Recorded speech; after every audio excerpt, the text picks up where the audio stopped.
নমস্কার, কেমন আছেন সবাই? আমি নন্দিনী, আপনাদের সবাইকে আরও একবার স্বাগত জানাচ্ছি আমার চ্যানেলে, আমার আরেকটা নতুন ভিডিওতে।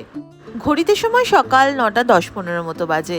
রোদ্দুরটা আজকে হঠাৎ করে যেন দেখছি একটু কম, বেশ হাওয়া দিচ্ছে, কিন্তু যে হিউমিডিটিটা সেটা কিন্তু আছে, ঘাম কিন্তু প্রচুরই হচ্ছে। তবে এই যে একটু মেঘলা আকাশ, আর কখনো রোদ্দুরটা বেরোচ্ছে, কখনো আবার বন্ধ হয়ে যাচ্ছে রোদ্দুরটা, তো এটা কিন্তু মনের মধ্যে বেশ একটা আশা দিচ্ছে যে হয়তো গরমটা এবারে একটু কমবে। আর ভিডিও শুরুতেই আপনাদের যে জিনিসটা দেখাচ্ছি, যে আমি বাজার থেকে কতটা পুঁই শাক কিনে এনেছিলাম, আর খেলার ছলে পুঁই শাকের গোড়াগুলোকে কেটে এরকম একটা প্রায় ফেলে দেওয়া এক টবের মধ্যে বসিয়ে দিয়েছিলাম, আর রোজ একটু একটু করে জল দিচ্ছিলাম। আর দেখুন, আমি কালকেই নোটিস করলাম যে কীরকম এর মধ্যে থেকে একটু পাতা বেরিয়েছে। এত মনটা আনন্দ হচ্ছিল না, তো ভাবলাম আপনাদের সাথে একটু শেয়ার করি। রাইয়ের স্কুলটা তো অফলাইন চলছে, তো অনলাইন হচ্ছে না, তো সেই জন্য ওর স্কুলের ছুটিটা কিন্তু এগিয়ে দিয়েছে। তো সেই জন্য আমার ভীষণ অসুবিধা, সকালবেলা থেকে এত ব্যস্ততা চলতে থাকে না।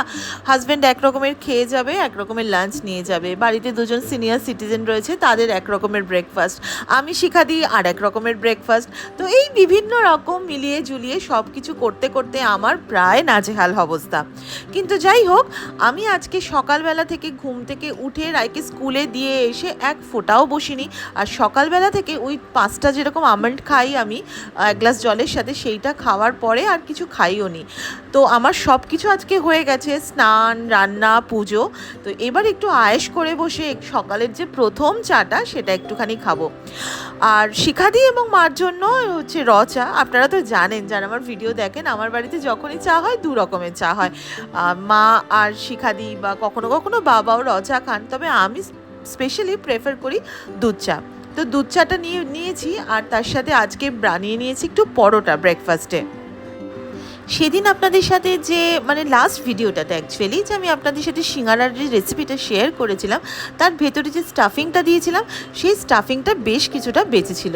তো আমার আজকে মনে হলো যে আর অন্য করে কি ব্রেকফাস্ট বানাবো, আর আলুর পরোটার মতো এই স্টাফিংটা দিয়ে আজকে আমি একটুখানি আটা মাখা যে ছিল তার মধ্যে স্টাফ করে এরকম একটু পরোটা বানিয়ে নিয়েছি, সামান্য একটু তেল ব্রাশ করে। বেশ পেটটাও ভরে, আর এত টেস্টি লাগছিল না খেতে, ভাবতে পারবেন না। আর আজকে সকাল থেকে না পুরো দম দেওয়া পুতুলের মতো কাজ করে গেছি, তো সেই জন্য স্নান টান করে পুজো হয়ে গেছে, কিন্তু চুলটা আর আমি খুলিনি।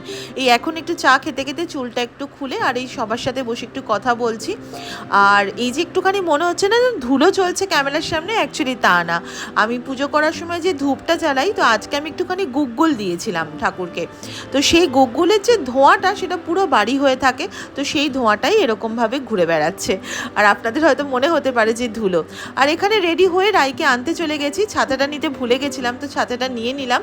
কারণ রোদে, ওই যে বলছিলাম, একবার রোদ উঠছে একবার রোদ বন্ধ হয়ে যাচ্ছে, তো প্রচণ্ড গরমে ভীষণ কষ্ট হয়। তো তারপরে রাইকে স্কুল থেকে নিয়ে চলে এসেছি, আর এখানে রাই একটু বানিয়ে নিয়েছে মৌরি মিষ্টির শরবত। আচ্ছা, এই মৌরি মিষ্টির শরবতটা কিন্তু সেই মিশ্রণটা যেটা আমি আপনাদের সাথে শেয়ার করেছি, যে একদম তৈরি করে রেখে দিলেই ইনস্ট্যান্ট কিন্তু একটা দারুণ সুন্দর হেলদি শরবত আমরা পেতে পারি।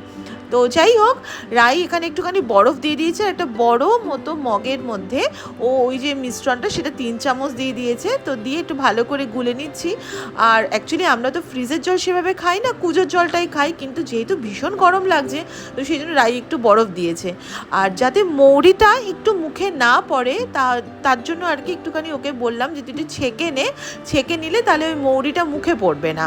আর যারা যদি মনে করেন যে মৌরি সমেত খাবেন, তাহলে সেটাও খেতে পারেন।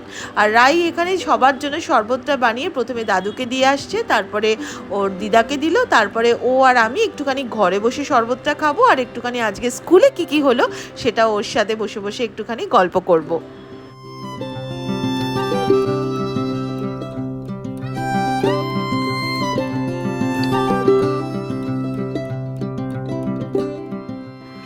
আর একবার এসিতে ঢুকলে না মনে হয় যেন আর বেরোতে ইচ্ছেই করে না, প্রাণটা যেন একদম জুড়িয়েই যায়। তো মোটামুটি আমার তো সব কাজ হয়েই গেছিলো, শুধু একটু বাড়িতে ডাস্টিং করাটা আজকে বাকি ছিল, কারণ এত তাড়াহুড়োর মধ্যে রায়কে আনতে যাওয়ার আগে আমার ওই কাজটা আর হয়নি। আর ওদিকে শিখাদিও কাজ করে চলে গেছে। তো আমি আর রায় এখানে বসে বসে একটু বিভিন্ন রকমের আলোচনা করছিলাম। তারপরে পরীক্ষার পরে কোথাও একটু মুভি দেখতে যাব সেটাই ভাবছিলাম। তারপর স্কুলে কি ওর হয়েছে, ও আর আমি এই সময়টা এরকম অনেক রকমের আলোচনা করি, গল্প করি, মজা করি। একটুখানি বাচ্চাদেরও সময় দিতে হয়, না হলে ওরাও কোথাও না কোথাও একটুখানি একা হয়ে যায়। আর এই টিন এজের যে বয়সটা, এটা বড় ভয়ঙ্কর বয়স। তো সেক্ষেত্রে ওদের মতো করে অ্যাকচুয়ালি একটু চলতে হয়। তবে হ্যাঁ, ডিসিশন যেটা সেটা তো মা বাবার হাতেই থাকে, কিন্তু তাহলেও ওরা যেন কখনো মনে না করে যে ওরা একা হয়ে পড়েছে। তো এটা প্রত্যেক বাবা মারই উচিত। আসলে আমরা ব্যস্ততার কারণে না আমাদের অনেক সময় মনে হতে পারে কি যে না কোথায় সময় তো দিচ্ছি, কিন্তু যদি কখনো খতিয়ে দেখেন তাহলে হয়তো দেখবেন যে এই সময় থেকেই কিন্তু বাচ্চাদের সাথে একটা বাবা মার দূরত্ব সৃষ্টি হতে থাকে। সেটা কিন্তু আরও বড় বয়সে গিয়ে সেই দূরত্বটা আরও অনেক বড় হয়ে যায়।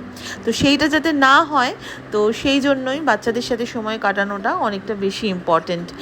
তো যাই হোক, আমার ওর সাথে গল্প টল্প করে ও স্নান করতে চলে গেল, আর আমিও একটুখানি ডাস্টিংটা করে নিই, কারণ একদিন না করলেই না, ওই যে বলছিলাম দুদিকে যেহেতু দুটো কনস্ট্রাকশন চলছে, এত ধুলো উঠতে থাকে, তো সেই জন্য একটুখানি ভালো করে ডাস্টিং করে নিয়ে ঘরটা আর এক প্রস্থ ঝাড়টার দিয়ে নিচ্ছি। আর তারপরে রাই স্নান করে বেরোলে সবাই মিলে একসাথে আমরা খেতে বসবো। বেশ কিছুদিন যাবৎ আমি প্রপার যে ব্লগ, মানে সকাল থেকে সন্ধে আমার দৈনন্দিন যে কাজ, সেটা আমি সত্যি দিতে পারছি না। কারণ তার একটা মেন কারণ হচ্ছে প্রচণ্ড গরম। ক্যামেরা হাতে আমি যে ধরনের ভিডিও বানাই সেই ভিডিও বানাতে বেশ কষ্টকর লাগে, তো সেই জন্য এত গরমে পেরে উঠছি না। আর তারও আর একটা মেন পয়েন্ট হচ্ছে আমার মেয়ের সামনে ইউনিট টেস্ট নেক্সট উইক থেকে, তো ওই জন্য ওকেও আমাকে একটুখানি পড়াশোনাতে টাইমটা দিতে হচ্ছে, কারণ একটা ভালো ভিডিও বানাতে গেলে অনেকটা সময় লাগে। তো আশা করি আপনারা সেটা বুঝতে পারছেন। আর লাঞ্চ থালিটা আজকে আমাদের কী ছিল আপনাদের একবার বলে দিই। আজকে ছিল ভাত, ঢেঁড়স ভাজা, বাটা মাছের ঝাল, লাউ আর ধনেপাতা দিয়ে মুসুর ডাল, শসা, গন্ধরাজ লেবু আর লঙ্কা। এই হচ্ছে আজ আমাদের হালকা পাতলা দুপুরের লাঞ্চ। তাহলে লাঞ্চটা সবার সাথে বসে করি, আর ভিডিওটাও তাহলে আজকে এখানে শেষ করি। দেখা হচ্ছে আপনাদের সাথে নেক্সট ভ্লগে, আরও একটা দিনের গল্প নিয়ে আসবো। ততক্ষণের জন্য সবাই খুব ভালো থাকবেন, নিজের যত্ন নেবেন। ও হ্যাঁ, যদি পারেন ভিডিওটাতে একটা লাইক করে দেবেন আর আপনাদের ফ্রেন্ডস অ্যান্ড ফ্যামিলির সাথে শেয়ার করবেন। ভালো থাকবেন, টেক কেয়ার, টাটা।